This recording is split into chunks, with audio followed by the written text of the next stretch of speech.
अस्सलामुअलैकुम। कैसे हैं आप लोग? उम्मीद है सब ठीक होंगे। हम लोग पिछले काफ़ी दिनों से जो है हम लोग चैप्टर डाइजेशन कवर कर रहे हैं फर्स्ट ईयर का, ठीक है। तो हमने सबसे पहले ओवरव्यू पढ़ा था, उसके बाद हमने पढ़ा बकल कैविटी, उसके बाद हमने पढ़ा कि फूड जो है वो कैसे ट्रैवल करता है, उसके बाद हमने पढ़ा स्टमक जो है उसके फंक्शंस क्या हैं, स्टमक में कौन कौन सी चीज़ें होती हैं। और आज का जो हमारा टॉपिक है वो है स्मॉल इंटेस्टाइन के फंक्शंस और स्मॉल इंटेस्टाइन्स में कौन कौन से एंजाइम्स होते हैं, पेंक्रियास क्या करता है, लिवर क्या करता है, और व्हाट इज़ गॉल ब्लैडर या फिर व्हाट इज़ बाइल, और बाइल सॉल्ट्स क्या हैं, ठीक है। सबसे पहले स्ट्रक्चर जो है वो स्टमक का बना हुआ, ये आप लोग देख सकते हैं, ये स्टमक है, ठीक है। स्टमक का जो मीडियम होता है वो क्या होता है, एसिडिक, आप लोगों को पहले भी बताया था। और जब डाइजेशन होती है स्टमक के अंदर तो क्या होता है, जो फूड बनता है उसको बोलते हैं काइम, क्या बोलते हैं, काइम। और ये है लिवर, ठीक है, this is liver, this is gall bladder, जिसके अंदर क्या बनते हैं, बाइल सॉल्ट्स होते हैं, इसको गॉल ब्लैडर बोलेंगे। बाइल जो ये अपना गॉल ब्लैडर है, यहाँ से एक डक्ट आती है और यहाँ से ये है पेंक्रियाज जो है वो, उसकी भी डक्ट जो है वो जाती है स्मॉल इंटेस्टाइन में, ठीक है। तो जो ये कंबाइंड डक्ट है ये जाती है, ठीक है, और क्या करती है ये, यहाँ पर बाइल की प्रोडक्शन और पेंक्रियाज में से जो भी हार्मोन या एंजाइम रिलीज़ होंगे वो इधर स्मॉल इंटेस्टाइन में होते हैं। यहाँ हम लोग देखेंगे ये क्या है, सी शेप ड्यूडेनम है, ये जो पार्ट है ये सी शेप ड्यूडेनम है, ठीक है। उसके बाद जो ये सेकंड पार्ट है, सेकंड कर्व है, इसको बोलेंगे जियोजिनम, ठीक है। जियोजिनम के बाद जो एक पार्ट शुरू होता है जिसको बोलते हैं इलियम कहते हैं, जिसको बॉर्डर भी कहते हैं। इलियम जो है वो डायरेक्टली लार्ज इंटेस्टाइन के साथ कनेक्ट होता है। लार्ज इंटेस्टाइन का जो लास्ट पार्ट है सीकम है, सीकम के बाद क्या होता है, लार्ज इंटेस्टाइन है, ठीक है। अब हम बात करेंगे कि स्मॉल इंटेस्टाइन की डायमेंशंस क्या हैं और कितने कितने सेंटीमीटर की ये होती है, ठीक है। देखें, स्मॉल इंटेस्टाइन टोटल जो है वो 6 to 7 मीटर है, ठीक है। और इसके डिफरेंट 3 पार्ट्स होते हैं। और आप लोगों को मैं एक बात बताती चलूँ कि आपका जो भी लेक्चर होता है, ठीक है, जो आपकी बुक में लिखा होगा, जो डायमेंशन लिखी होगी कि कितने सेंटीमीटर है, तो आपने वो देखना है, वो लिखना है, ठीक है, ताकि आप लोगों के जो है वो मार्क्स जो है वो कटे ना। क्योंकि हर बुक में, जैसे अगर सेंट बोर्ड की उठा लें, फेडरल की उठा लें, तो हर चीज़ में, हर वैल्यू में जो है थोड़ा बहुत 19-20 का होता है। तो इसलिए आप लोग लेक्चर यहाँ से पढ़ लें, लेकिन जो रीडिंग्स आप लोग नोट करेंगे वो आपने अपनी बुक की लिखनी है, ठीक है। स्मॉल इंटेस्टाइन के 3 पार्ट्स होते हैं, क्यों, कौन से, ड्यूडेनम, जियोजिनम एंड इलियम। ड्यूडेनम जो है 25 to 30 सेंटीमीटर होती है, ठीक है। जियोजिनम जो होती है 2.5 मीटर होती है। इलियम जो होती है 3 to 3.5 मीटर। इसके अलावा जो है डाइजेस्टिव सिस्टम में एसेसरी ग्लैंड्स होते हैं, जिसको हम आगे पढ़ेंगे, what is liver and what is pancreas, ठीक है। करेंगे कि जो पेंक्रियाज है, पेंक्रियाज के कितने पार्ट्स हैं और कौन से पार्ट में क्या होता है, ठीक है। ये मैंने पेंक्रियाज बनाया हुआ, यहाँ से जो डक्ट निकल रही है इसको बोलेंगे पेंक्रियाटिक डक्ट, जो किसके अंदर ओपन होती है, ड्यूडेनम के अंदर, ठीक है। पेंक्रियाज है कि जो हैं 2 पार्ट्स होते हैं, एक है एक्सोक्राइन पार्ट जो मैंने ब्लैक कलर का मेंशन किया हुआ है, जो क्या रिलीज़ करता है, पेंक्रियाटिक जूसेस, क्या रिलीज़ करता है, पेंक्रियाटिक जूसेस। और जो सेकंड पार्ट है जो रेड कलर का मैंने मेंशन किया, ये क्या सिक्रीट करता है, हार्मोन्स सिक्रीट करता है। और ये क्या, कौन सा पार्ट है, एंडोक्राइन पार्ट ऑफ पेंक्रियाज, ठीक है। जैसा कि मैंने आपको ऊपर जो है वो डायग्राम मेंशन करके दिखाई थी, तो उसको मैंने और ज़्यादा जो है वो ओपन करके बना लिया, ठीक है। ये वही है, ईसोफेगस है, ये स्टमक है, ये स्मॉल इंटेस्टाइन का पहला, ये स्मॉल मतलब ये पाइलोरिक एंड है, और ये पहला पार्ट है, इसके बाद ये दूसरा और ये तीसरा, और ये फिर इसी तरह ये लार्ज इंटेस्टाइन। अब इसमें एक बड़ी बेहतरीन चीज़ मैंने मेंशन की हुई है, वो ये है कि इसमें ये जो रेड कलर के जो मैंने स्ट्रक्चर्स बनाए हुए, क्या है ये, विलाय, ठीक है, क्या है ये, विलाय। बहुत सारे होंगे तो विलाय, सिंगल होगा तो विलस बोलेंगे इसको। तो क्या होता है, फिंगर लाइक प्रोजेक्शन, क्या होता है, फिंगर लाइक प्रोजेक्शन। और ये किसके अंदर ओपन होता है, विलाय जो होता है स्मॉल इंटेस्टाइन के अंदर होता है, डायरेक्टली ओपन होता है इसके अंदर ब्लड वेजल्स के अंदर, किसके अंदर, ब्लड वेजल्स के अंदर। अब हम आगे जाकर अब जो मैंने विलाय बनाया था, प्रोजेक्शन जो थी, finger like projection red colour की, अब उस डायग्राम को मैंने क्या किया, ओपन करके दिखाया, ठीक है, और ज़्यादा ओपन किया इसको। सबसे पहले जो माइक्रोविलाय के ये जो हैं, ये जो आप लोगों को नज़र आ रहे हैं, क्या हैं, ये सेल्स हैं, क्या है, सेल्स हैं। अब इसको माइक्रोविलाय भी बोलते हैं, ठीक है। माइक्रोविलाई के अंदर जो है ये रेड कलर की जो आपको नज़र आ रही है क्या है, आर्टरीज, जिसके अंदर कौन सा ब्लड होता है, ऑक्सीजनेटेड ब्लड। और ये ब्लू कलर की जो है इसको वेन्यूल्स बोलेंगे, और वेन्यूल्स मीन्स वेन्स, वेन्स के अंदर क्या होता है, डीऑक्सीजनेटेड ब्लड होता है। इसके अंदर एक पार्ट होता है उसको लेक्टियल बोलते हैं। अब हम बताएंगे लेक्टियल क्या है, ठीक है। लेक्टियल जो है वो किसके साथ जॉइंट होता है, लिम्फेटिक सिस्टम के साथ। किसके साथ, लिम्फेटिक सिस्टम। और विलाय बहुत सारे थाउजेंड ऑफ विलस जो होते हैं वो जो होते हैं स्टमक की, जो स्मॉल इंटेस्टाइन की जो लाइनिंग इसके अंदर होते हैं। और ये क्या होता है, बॉर्डर लाइक ब्रशेस होते हैं। ये जैसे ये बॉर्डर्स बने हुए देख रहे हैं आप लोग, ये बॉर्डर बना हुआ है तो border like, brush like border होगा, ठीक है। और ये क्या है, लिम्फेटिक सिस्टम है, ठीक है। ये लिम्फेटिक जो वेन्यूल इलेक्टियल्स जो हैं वो किसके अंदर ओपन होता है, लिम्फेटिक सिस्टम।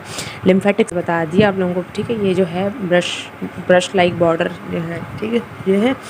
और कितने थाउजेंड ऑफ विलस मिलकर जो है वो स्मॉल इंटेस्टाइन की प्रोजेक्शन कंप्लीट करते हैं। तो बहुत सारे जो विलाए हैं वो मिलकर बहुत सारे जो है वो पूरी जो है जितना भी अपना स्मॉल इंटेस्टाइन है उसकी लाइनिंग को कवर करते हैं, ठीक है। और क्या सीन है ये, क्या क्या होता है डाइजेशन में, स्मॉल इंटेस्टाइन में एब्जॉर्प्शन होती है और डाइजेशन। क्या होती है, एब्जॉर्प्शन और डाइजेशन। अब हम बात करेंगे कि function of a small intestine क्या है, ठीक है। Function of a small intestine में क्या आता है, डाइजेशन और एब्जॉर्प्शन। डाइजेशन कैसे होती है, डाइजेशन दो तरह से होती है, एंजाइम और हार्मोन से। हम सबसे पहले बात करेंगे एंजाइम्स, कौन कौन से एंजाइम्स जो हैं वो हेल्प करते हैं डाइजेशन में और कहाँ पर होते हैं, ठीक है। जैसे हम कोई भी चीज़ खाते हैं, कार्ब्स खाते हैं, प्रोटीन्स खाते हैं, लिपिड्स खाते हैं, ठीक है।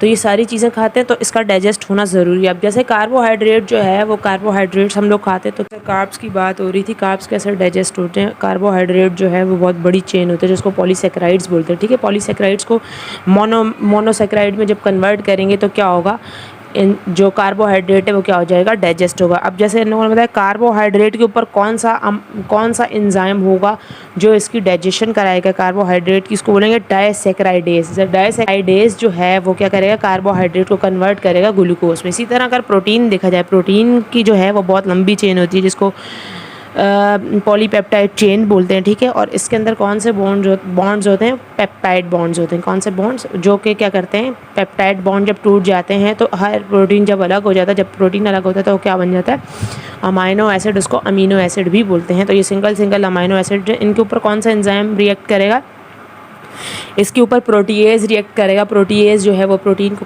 कन्वर्ट करेगा अमाइनो एसिड्स में, और इसको पेप्टाइडोज भी बोलते हैं और प्रोटीएज भी बोलते हैं, ठीक है। जो है देखेंगे हम क्या होगा। अब लिपिड्स जो है, लिपिड्स को कैसे ब्रेक डाउन किया जाएगा। लिपिड्स जो होते हैं वो, लिपिड्स के अंदर दो चीज़ें होती हैं, एक होता है फैटी एसिड और एक होता है ग्लिसरॉल। और इसके अंदर कौन से बॉन्ड्स होते हैं, इसके अंदर ईस्टर बॉन्ड होते हैं, ठीक है। फॉर एग्जांपल अगर लाइपेज एंजाइम जो है वो रिएक्ट करेगा लिपिड्स के ऊपर, तो लिपिड्स का जो ईस्टर बॉन्ड है वो ब्रेक डाउन हो जाएगा और क्या होगा, फैटी एसिड, एक मॉलिक्यूल फैटी एसिड का और एक ग्लिसरॉल का बन जाएगा। इस तरह डाइजेस्ट होगा लिपिड, ठीक है। लिपिड जो है वो कभी भी डायरेक्टली ब्लड के अंदर एब्जॉर्ब नहीं होता, उसके आगे जो है वो आगे का फंक्शन बताऊंगी कि कैसे होता है वो, ठीक है। अब एक ऐसा एंजाइम है जिसको बोलते हैं एंटीरोकाइनेज, ठीक है। एंटीरोकाइनेज एंजाइम है जो क्या करता है, ट्रिप्सिनोजिन को एक्टिवेट करता है। ट्रिप्सिनोजिन जो है इनएक्टिव फॉर्म ऑफ ट्रिप्सिन है, ठीक है। एंटीरोकाइनेज जब रिएक्ट करेगा, अच्छा, एंटीरोकाइनेज जो है वो रेटिक एंजाइम है जो ट्रिप्सिनोजिन को ट्रिप्सिन में कन्वर्ट करता है। और ट्रिप्सिन जो है फर्दर ट्रिप्सिन का दूसरा जो काम है वो क्या है, प्रोटीन को भी डाइजेस्ट करता है। और ये कहाँ पर, ड्यूडेनम के अंदर ये सारे फंक्शंस हो गए, ठीक है। अब यहाँ तक हो गए हमारे एंजाइम्स। अब हम बात करेंगे हार्मोन्स, कौन कौन से हार्मोन्स हैं स्मॉल इंटेस्टाइन के अंदर, ठीक है। पहला हार्मोन है सिक्रीटिन हार्मोन है, ठीक है। दूसरा है कॉलीसिस्टोकाइनाइन हार्मोन है, ठीक है। ये थोड़ा गलत हो गया था, कट कर दिया मैंने। सिक्रीटिन जो है वो क्या करेगा, इंटेस्टाइन के अंदर होता है सिक्रीटिन, ठीक है। इंटेस्टाइन के अंदर सिक्रीटिन जो है वो पैंक्रियाटिक जूस को एक्टिवेट कराता है, कि ये सिग्नल भेजता है कि भाई भेजो, पेंक्रियास को बोलता है कि जल्दी से इन हार्मोन भेजो, ठीक है। क्या करता है ये, बाइकार्बोनेट जो है HCO3 जिसको हम बोलेंगे, यहाँ माइनस का साइन लगा हुआ है, ठीक है। बाइकार्बोनेट जो है, बाइकार्बोनेट को ब्रेक डाउन करता है, अल्कलाइन करता है इसको, ठीक है। HCl pH होती है इसकी, बहुत ज़्यादा pH होती है तो ये इसको अल्कलाइन बनाता है, इसको बेसिक बनाता है, ठीक है। सेकंड हार्मोन इसको अमाइलेज बोलेंगे। अमाइलेज जो है वो माउथ के अंदर भी होता है, ठीक है। स्लेवरी ग्लैंड, हम जैसे lingual, sublingual, mandible, axillary glands वगैरह जो हमने पढ़े थे, वहाँ पर सिक्रीशन सी रिसेप्टर सी अमाइलेज सी, ये अमाइलेज जो स्मॉल इंटेस्टाइन वाला है, ये क्या करता है, स्टार्च को तोड़ता है ग्लूकोज और माल्टोज में। इसको हम ग्लूकोज भी बोल सकते हैं और इसको माल्टोज भी बोल सकते हैं, ठीक है। होगा। अब हम बात करेंगे जो पेंक्रियाज के जो हार्मोन्स हैं वो क्या क्या सिक्रीट करते हैं। प्रोटियोलाइटिक एंजाइम जो है वो क्या करता है, ट्रिप्सिनोजिन और काइमोट्रिप्सिनोजिन को एक्टिवेट करता है। ये इनएक्टिव एंजाइम है, ठीक है। इनएक्टिव हार्मोन है, ये भी इनएक्टिव है, ठीक है। तो इसको एक्टिव करने के लिए प्रोटोलाइटिक एंजाइम जो है वो उसके ऊपर लगता है और वो क्या करता है, ट्रिप्सिनोजिन को ट्रिप्सिन में कन्वर्ट करता है। जैसे मैंने पहले बताया, एंटीरोकाइनेज एंजाइम जो है वो हमेशा ट्रिप्सिनोजिन को ट्रिप्सिन में कन्वर्ट करेगा, ठीक है। अब ट्रिप्सिन जो है वो एक और काम करता है। ट्रिप्सिन जो है वो काइमोट्रिप्सिनोजिन को कन्वर्ट करेगा काइमोट्रिप्सिन में, ठीक है। ये इनएक्टिव है और ये एक्टिव फॉर्म में, जो क्या करेगा, ब्रेक करेगा प्रोटीन को, ठीक है। अब एक और हार्मोन जो है कार्बोऑक्सीपेप्टाइडेज, ठीक है। कार्बोऑक्सीपेप्टाइडेज जो क्या करेगा, लाइपेज जो है उसको ब्रेक करेगा, लाइपेज को, जिसको हम प्रोटीन कहते हैं। इसके अंदर एक है ग्लिसरॉल और फैटी एसिड। ग्लिसरॉल और फैटी एसिड जो है वो टूटेगा और ये ग्लिसरॉल और क्या होगा, यहाँ पर फैटी एसिड दोनों जो हैं वो अलग हो जाएंगे, सही है। बात कर रहे थे अब जो हमने हार्मोनल सिक्रीशन ऑफ पेंक्रियाज पढ़ ली, स्मॉल इंटेस्टाइन पढ़ ली। अब जो है वो जिसको हम बोलते हैं गॉल ब्लैडर, बाइल जिसको बोलते हैं, बाइल के अंदर क्या होते हैं, बहुत सारे बाइल सॉल्ट्स होते हैं। इसका क्या फंक्शन होता है, जो large droplets of fatty acid, या फिर हम चर्बी जो होती है जिसको चर्बी फैटी एसिड कहते हैं, ठीक है। Large droplets of fatty acids को जब स्मॉल ड्रॉपलेट्स के अंदर कर दिया जाए तो ये इसके क्या कहते हैं, डाइजेशन ऑफ फैटी एसिड्स, ठीक है। या फिर चर्बी को हम फैटी एसिड ही बोलेंगे ना, ठीक है।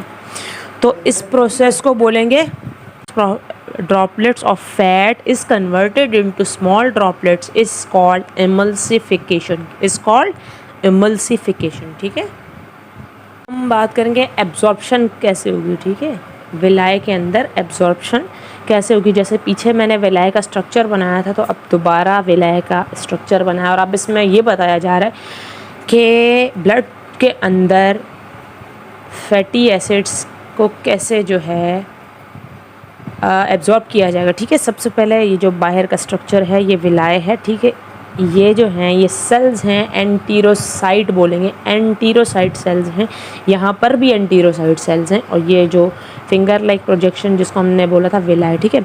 यहाँ पर ये जो रेड कलर की हैं ये क्या है, आर्टरीज़ हैं, ठीक है। इसको आर्टरी बोलेंगे, आर्टरी लिखा हुआ है मैंने, ठीक है। आर्टरीज़ हैं, आर्टरीज़ के अंदर कौन सा ब्लड होता है, ऑक्सीजनेटेड ब्लड। कौन सा ब्लड, ऑक्सीजनेटेड ब्लड।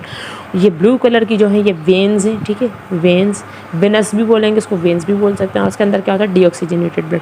अब इसके बीच में जो एक पार्ट है जिसको बोलते हैं लेक्टियोल, जैसे मैंने पहले बताया था, लेक्टियोल के अंदर क्या होता है, लेक्टियोल जो है किसके साथ जुड़ा हुआ होता है, लिम्फेटिक सिस्टम के साथ, ठीक है। और ये डायरेक्टली क्या आता है, ब्लड के अंदर ब्लड सर्कुलेशन से ज्वाइन होता है, ठीक है।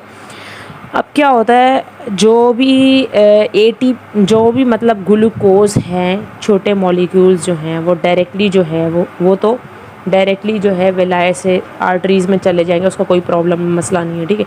असल मसला है फैटी एसिड का।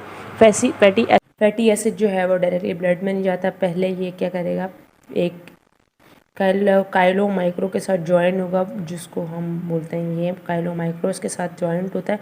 उसके बाद जो है कुछ ATPs वगैरह लगते हैं और फिर ये जाता है लेक्टियोल के अंदर। लेक्टियोल से ये जाता है लिम्फेटिक सिस्टम में, लिम्फेटिक सिस्टम से ये जाता है डायरेक्टली हार्ट में नहीं जाएगा, हार्ट से पहले कुछ आर्टरीज और वेन्स से होते हुए ये फिर बाद में जाता है ब्लड में, डाइजेशन होने के बाद ये जाएगा हार्ट के अंदर, ठीक है। आज का हमारा लेक्चर जो था उसमें हमने स्मॉल इंटेस्टाइन पढ़ा, स्मॉल इंटेस्टाइन का स्ट्रक्चर पढ़ा, उसके पार्ट्स पढ़े, ठीक है। उसके अंदर कौन कौन से हार्मोनल और एंजाइम की डाइजेशंस होते हैं, कौन कौन से हार्मोन डाइजेशन में हेल्प करते हैं, कौन कौन से एंजाइम्स, गॉल ब्लैडर जो है क्या है, बाइल सॉल्ट्स क्या होते हैं, बाइल्स क्या होते हैं, ठीक है। इसके अलावा हमने एब्जॉर्प्शन पढ़ी, विलाई के अंदर एब्जॉर्प्शन कौन कौन सी होती है, प्रोटीन, कार्ब्स और लिपिड्स वगैरह कैसे डाइजेस्ट होते हैं, ठीक है। नेक्स्ट का जो हमारा लेक्चर होगा उसके अंदर हम पढ़ेंगे लार्ज इंटेस्टाइन, जो हमारा लास्ट टॉपिक ऑफ डाइजेशन होगा, ठीक है। तो मेरे चैनल को सब्सक्राइब करें, लाइक करें, शेयर करें और कमेंट करें, और लाजमी सब्सक्राइब कर दें, ठीक है। Thank you so much. अल्लाह हाफ़िज़।